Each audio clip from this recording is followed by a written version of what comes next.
What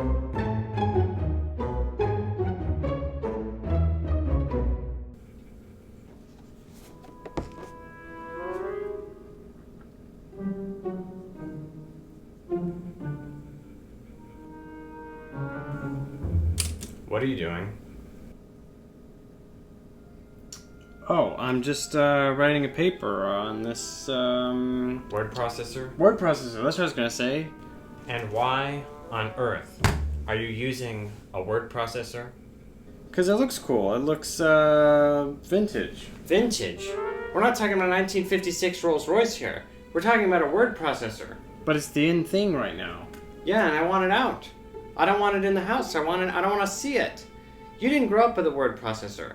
I did. I had to do my dissertation on a word processor. You don't know what it was like. You couldn't make a mistake. Yeah, but it's back in fashion. Fashion. That's another thing. Why is your generation trying to give my generation a heart attack by bringing the 70s and the 80s back into fashion? TikTok? TikTok.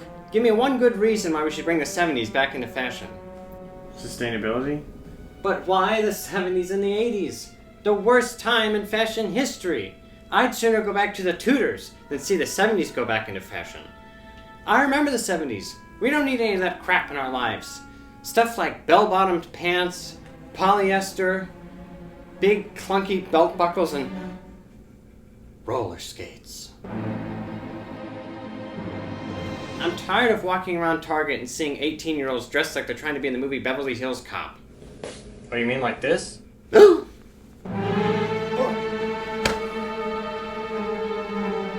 Dad?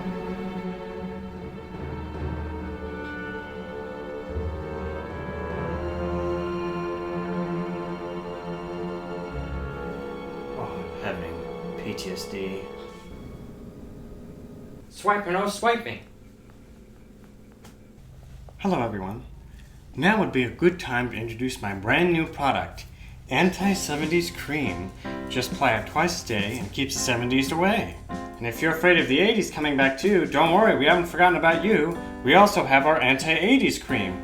Now this one you apply to your face and your feet nightly before bed, and that's sure to keep the 80s at bay. I know you're all wondering, Dr. Jim, why the 70s and the 80s? Well, me and my expert team of researchers have researched the absolute worst times in fashion history, and I've come to the conclusion that the 70s and the 80s were the absolute worst time in fashion history, followed closely by the 90s and the early 2000s.